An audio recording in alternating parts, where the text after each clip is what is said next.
Good afternoon. We'll now hear from the NATO Secretary General, Mr. Mark Rutte. Yes, good afternoon. Good to see you. Over the next 2 days, NATO Defence Ministers will meet for the first time since the Washington summit. And we will take forward the implementation of key decisions we made in Washington on bolstering our deterrence and defence, supporting Ukraine, and deepening our global partnerships. I look forward to chairing my first ministerial meeting as NATO Secretary General. And it will be the first time that our Indo-Pacific partners, Australia, Japan, New Zealand, and the Republic of Korea, join us in this format. As in the past, we've also invited the EU, a testament to our unique partnership. And I'm looking forward to welcoming Minister Umerov at a session of the NATO-Ukraine Council, where he will brief us on battlefield developments and Ukraine's urgent needs. Since taking office, I've made clear that strengthening our alliance, deterrence and defense is my top priority. We need to move further and faster to meet the growing threats we face. This requires more forces, capabilities and investment to meet the ambitious targets set by our defense plans. Expanded defense industrial capacity, more robust supply chains, and leveraging new technologies to ensure that we remain resilient across all domains. We have already made progress across all these lines of effort, but more really needs to be done. On defense industrial capacity, for example, we have made significant advances over the past 2 years on the production of munitions and the manufacturing of new ships, combat vehicles and jets. But we are still not producing enough, and the cost remains too high. So we must scale up together to produce more and at lower cost, and we must do so quickly. Defense investments are critical to defending our 1 billion citizens. They provide the equipment we need to deter and defend. They strengthen our technological edge, and they increase the interoperability of our forces. In other words, there cannot be strong defense without strong defense industry. Achieving this requires increased defense spending, firm orders, and they have to be long-term. I'm engaging with allies and have spoken to a number of big defense industry players on how best to deliver on this key priority. I also expect that ministers will greenlight a new NATO initiative to improve standardization. Standards underpin our ability to fight together, and better implementation of standards can help reduce costs of defense procurement. So this is essential work for NATO. Just 2 weeks ago, I made my first official trip as Secretary General. The destination was Kyiv. There, I reaffirmed that NATO stands shoulder to shoulder with Ukraine now and into the future. We are working, and with urgency, to deliver a new NATO command to coordinate security assistance and training for Ukraine. More support to build Ukraine's future forces.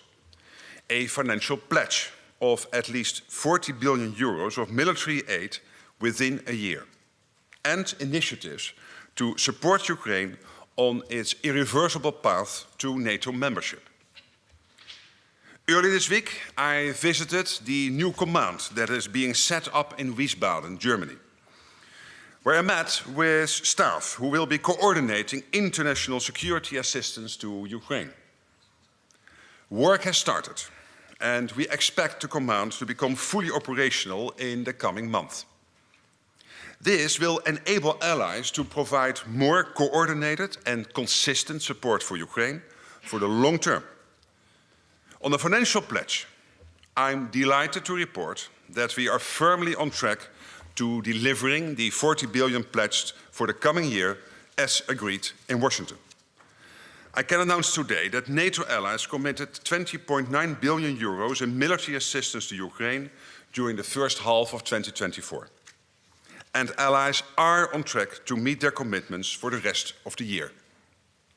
So the message is clear. NATO is delivering for Ukraine, and we will continue to do so. Defence ministers will also review the status of NATO's current operations and missions in Kosovo and Iraq. The situation in the Western Balkans remains concerning, with secessionist threats in Bosnia and Herzegovina, a fragile security situation in Kosovo, and little progress made in the EU-facilitated Belgrade-Pristina dialogue. Russia is also seeking to undermine democracies in the region with cyber and hybrid threats, including disinformation, using internal vulnerabilities to sow divisions. For over 2 decades, KFOR has maintained a safe and secure environment for all people in Kosovo and freedom of movement. NATO's commitment to KFOR remains strong today. And in the Middle East, at the request of Iraqi authorities, we have broadened the scope of our support for Iraq's security institutions. And we continue our engagement through NATO mission Iraq to promote security and stability.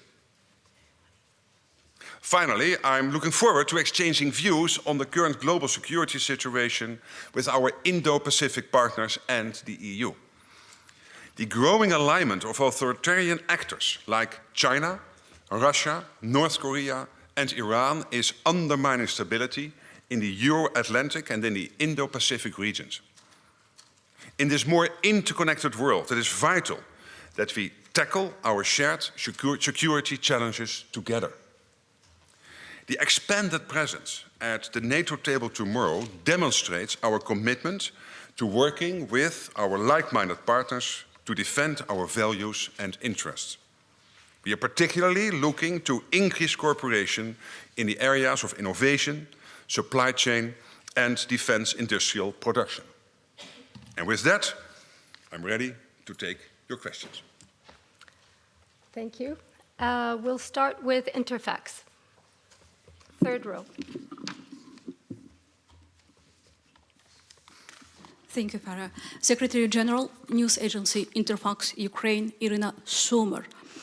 Today, Ukrainian President Volodymyr Zelensky announced in the Verkhovna Rada, you already know what I'm talking about, that first point of his victory plan is an invitation for NATO membership, while the real membership can wait for a future. What will be your thoughts on this? Thank you. Well, clearly, the victory plan we discussed. We are also discussing it with allies. It will no doubt also be on the table this week, when, of course, we have on Thursday the meeting between Ukraine and NATO on Thursday night with the defense ministers. As you know, at the NATO summit, allies agreed that Ukraine's path to membership is irreversible. And Ukraine is closer to NATO than ever before. We have the comprehensive assistance package. We are establishing a NATO command. I just spoke about it, and SETU being founded now in Wiesbaden. There we will coordinate and provide security assistance and training for Ukraine. We have agreed on the pledge, the 40 billion, and we are on track on delivering. And of course, many allies have signed bilateral security agreements with Ukraine. So the work we are doing together is making Ukraine stronger, more interoperable with NATO, and better prepared than ever to join our alliance. And I believe that all this work clearly constitutes a bridge to NATO membership. Ukraine will join the alliance, of course, when the time is right. And we will discuss, of course, also this item in the Zelensky victory plan. Okay, we'll go to Ukrainian News Agency, National News Agency of Ukraine. Thank you for the floor. Dmytro Shkurko, National News Agency of Ukraine. Good afternoon. We have confirmed reports that Russia and North Korea concluded some kind of new agreement, which not about only supply of weapons, but also to sending troops to the combat. Do you have such information? And do you observe some kind of, does NATO observe some kind of logistical operations in supporting such a move? And what is NATO reaction to that dangerous development? Thank you. I cannot confirm these reports, but obviously they are concerning. What we do know is that North Korea is helping to fuel Russia's war effort against Ukraine.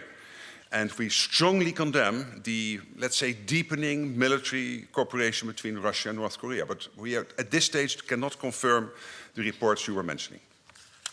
Okay, over to Fats, please. Third row. Thanks a lot. Thomas Kutschka, Frankfurter Allgemeine Zeitung, Secretary. Guten Tag. Yes, guten Tag. Secretary General, I have two questions. The first one, more than 2 years ago, Ukraine applied for NATO membership, but this application has never been taken on in the NATO, the North Atlantic Council or in other fora. Do you intend to change that and to have a discussion on the proposal itself? And the second question on the financial pledge. I take it that the 40 billion will be met this year, but of course the pledge in DC has been for the next year, so depending on how you count between the two summits or for the 12 months of 2025. Are allies also on track to meet the 40 billion for this period of time? Well, clearly what allies agreed on your second question is a first pledge for 40 billion, but also the clear intent to continue to provide this. And the 40 billion was based on the fact that when you aggregate together the support which was given to Ukraine in, let's say, 2022 and in 2023, that you would basically come to this figure of 40 billion in support. That is basically the reason behind the 40 billion. But that is an explicit decision which has to be taken later. But there is the clear intent because we want to support Ukraine also for the long term. We are in this for the long haul if that is necessary. And Russia has to understand this, that we will not let go of this. And that we will not leave Ukraine alone.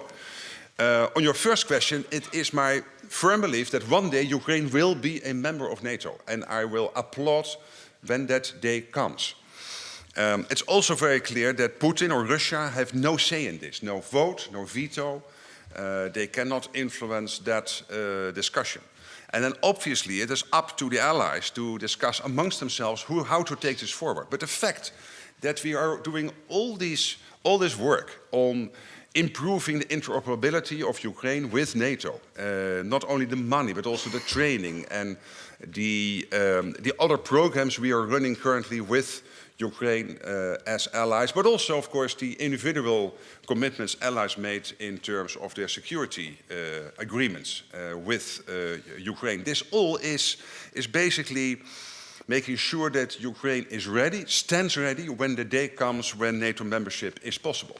But I cannot today now exactly sketch out what that path will be. But I am absolutely confident that in the future Ukraine will join us. Okay, we'll go to Ansa, second row, please. Thank you, Secretary General Mattia Bagnoli, ANSA, the National Italian News Agency. On the pledges, one point, there seems to be uneasiness amongst allies on the burden sharing regarding Ukraine, because some allies could do more, apparently. Do you share that assessment?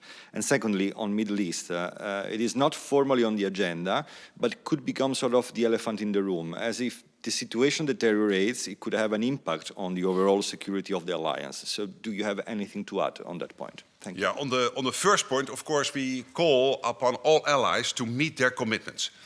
And overall, we are now in a good place for the first half year, and we think we can get there for the full year.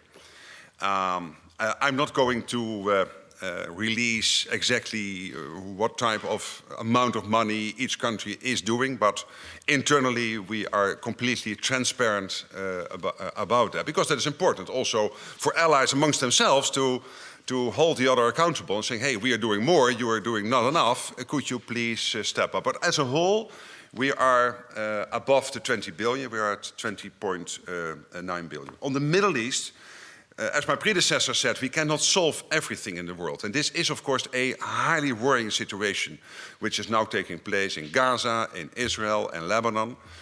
We know that allies are on an hour-to-hour basis trying to navigate the crisis. Obviously, we talk about it amongst ourselves, but it is not an issue on the agenda because in the end, NATO is a transatlantic partnership.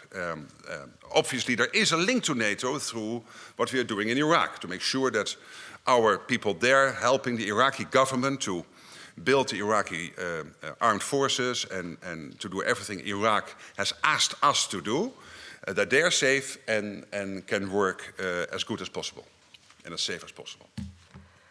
Okay, Wall Street Journal, please. Thank you very much. Secretary General Dan Michaels, Wall Street Journal. Two questions. With the AP4, what do you expect to accomplish at the meeting? And separately, you mentioned about NATO standards. NATO's been working for decades to standardize. It has lots of standards and doesn't follow them. Why do you think you can make progress now when you haven't in the past? Thank you. Well, on the first question, of course, it's extremely positive that these 4 countries are participating more and more with NATO allies because of the simple fact that security threats in the Indo-Pacific, of course, have a link to what is happening here, and you cannot simply divide the world. And now the question is how to deepen that partnership. And some of the things we are looking at for this week is to discuss how we can work together on industry production, how we can work together on innovation, how we can learn from each other more generally, so that we really deepen that partnership. That will, of course, has started before, but it is important that not only the meeting is the message, but that there is more and more content to that relationship. And when you look at the individual partners, Australia, New Zealand, Japan, and South Korea, what they are adding already, also bilaterally with allies in NATO, is really considerable. The second question, the standards, you're absolutely right. This is not easy, but it is quite crucial because there is a link to innovation, there is a link to industry, there is also a link, therefore, to our deterrence and defense. And I'm absolutely convinced, of course, Ukraine, crucially up there as a main priority. But when you talk about defense and deterrence, we have to get industrial production going. We have to explain to companies why they can put in extra shifts, can build extra production lines. And therefore, we need to basically use every lever we have. And standardization will help here. Also, of course, in a situation in which NATO countries have really to go to war, if that would happen. Hopefully not. That you know that you're totally interoperable and that the standards are there. But you're right, it's not easy, but this is something I have come to the view over the last couple of years, but also in the first couple of weeks here, that more and more allies understand that this is urgent. And we cannot any longer continue as we did by basically being too slow on standardization. That's why I believe that this week we will take some decisions on that. Fuji TV, please. Thank you very much, Secretary General. Fuji Television, Yamagishi from Japan. Also the question about the IP4, why do you think it is necessary now to meet those countries at this timing? And also, are you planning to reach any joint statement or declaration or any other agreement at the end of the meeting? Thank you. Well, what we aim to do, basically, and probably we will then bring that out in press releases, etc. And also, I think the 4 partners will clearly speak with you and other representatives of the media. But it is important that we take that we start to sketch out what the next step should be in terms of building that relationship between the 4 partners in the Indo-Pacific, Australia, New Zealand, Japan, and South Korea, and NATO allies. When you are from Japan, and Japan, for example, but this is the same for the other 3. You are a long-standing partner. This is not new. Yes, okay, since a couple of years, leaders participate in NATO summits, and this will be the first time defense ministers or high officials participating in a NATO Defence Ministers meeting. But why is this logical? Because Japan, for example, and NATO, we share the same values. We face many of the same challenges. You have shown extremely strong solidarity with Ukraine. You have contributed substantially to NATO's Ukraine fund. Of course, we share concerns about China's heavy military buildup. So on all these issues already, also bilaterally between allies, but also NATO and Japan, we are working. And again, I could say the same for New Zealand, South Korea and Australia, with maybe different points of emphasis, but generally that this relationship is longer in the making. It's not just happening a couple of years ago, starting and now. But it is important that we take it to the next step, I believe, because there are so many opportunities. No, I must say, my background was in the EU, as you know, and we produced endless amounts of statements. But my experience is that statements are not more important, is that you come to the same page, that you, when you get out of the meeting, you all feel that there is this added benefit. And I'm absolutely convinced that when you will speak to the Japanese minister leaving the meeting, that he will sense, because of all the input Japan already has given to the whole process, that this is very useful. Okay, Deutsche Welle next, please. Thank you very much, Secretary General Alexandra von Nahm, Deutsche Welle, Germany's international public service broadcaster. Thank you. Following up on what my colleague just asked, what kind of message do you want to send to Beijing by hosting the ministers from the Indo-Pacific partner countries here in Brussels? And one more clarification maybe on Zelensky's victory plan. Do you fully support this plan, and how do you see the path forward? Thank you. Yeah, well, on the victory plan, this is clearly Ukraine's victory plan, which we, of course, take note of. We will discuss. There are many items on that agenda which we will have to really deepen out, understand what is behind it. This is something which will take place behind closed doors, also with allies. So I will not comment on every element in the plan, but it is of course a strong signal from Zelensky and his team that they designed this plan, that they are now taking it forward. That doesn't mean that I here can say I support the whole plan.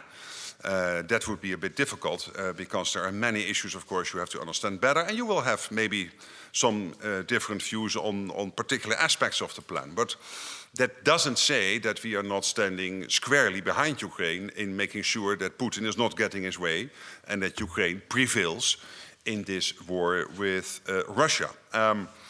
Yes, then on the Indo-Pacific, there is a clear sign of this deepening cooperation for a reason, and that is, yes, for example, you mentioned China. Yeah, China and Iran, but also in the region North Korea, they are fueling Russia's war of aggression. So that is a clear concern to NATO allies, but also to the four partners in the Indo-Pacific. They are, the four of them, challenging, obviously, security, both here in the Euro-Atlantic, but also, again, in the Indo-Pacific. And as I said, what happens here or in the Pacific directly influences what happens in the other part of the world. So therefore, you need to work together. This week, I think we will take work forward on how we can support Ukraine. We will discuss, as I said, new technologies and industry, probably also focusing somewhat more on artificial intelligence.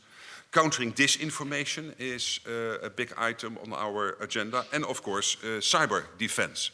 This is an issue we are all confronted with. So we are really determined to take that work forward. It is not against China or any other one country in the world, but clearly also China itself is a decisive enabler of what's happening in Ukraine, supporting Russia's war effort by sanctions circumvention, by dual use. That has an impact, of course, also on China's standing in the world. But this partnership with the AP4 is not only about China. It is a broader partnership acknowledging that our two regions are interconnected. Okay, we'll go to the lady in the third row. White jacket, yes. Lirdona Gashik, Langosova, Pristina, based on Kosovo. Thank you very much. What is your views on Russian influence on the Western Balkans, including along the administrative boundary line, and the role of the KFOR as police of Kosovo? Those days has said the Serbian gendarmerie has been near the border in the Mirdare. And I wanted to know your views on the importance of KFOR at this critical juncture for Kosovo security. Thank you very much. KFOR is there and will stay. So that on your last point. And more generally, let's not be naive. Russia is, as we know, and we can see, and you can see, is seeking to undermine democracies in the region. We know for a fact that cyber and hybrid threats are absolutely there, and you are confronted with them, and disinformation is there. And we know that they try to use the internal vulnerabilities to sow the division and therefore make it more difficult. For example, for Pristina and Belgrade to get to some sort of discussion. For other parts of the region to make sure that they prevent secessionist movements to move forward. This is what Russia is always doing, trying to steer difficulty.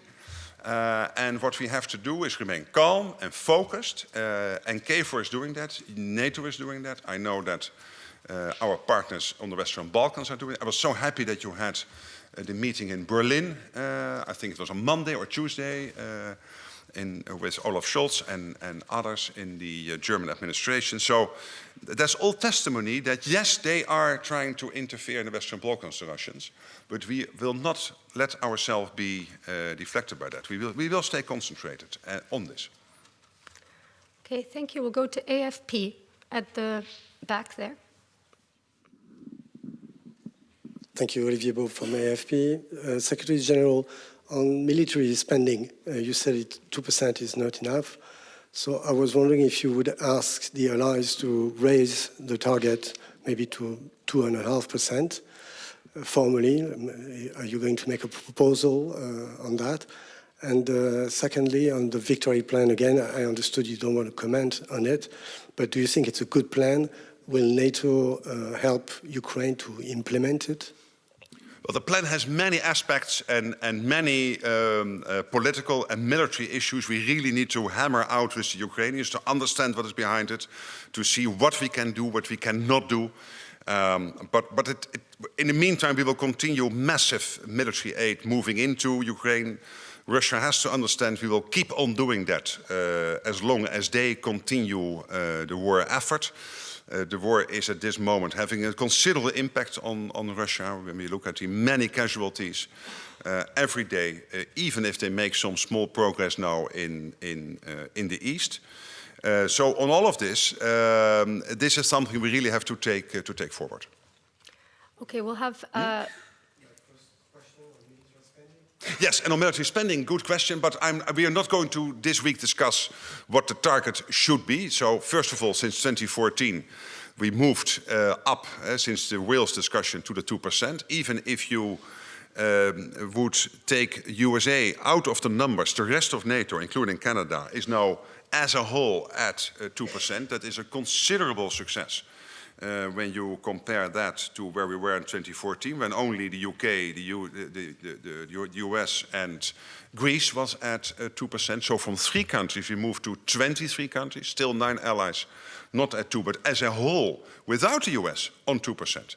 I'm convinced, everybody in this building, and I think everybody in NATO, that 2% will not be enough if long-term we want to make sure that we remain our deterrence and our defense at the level which is necessary.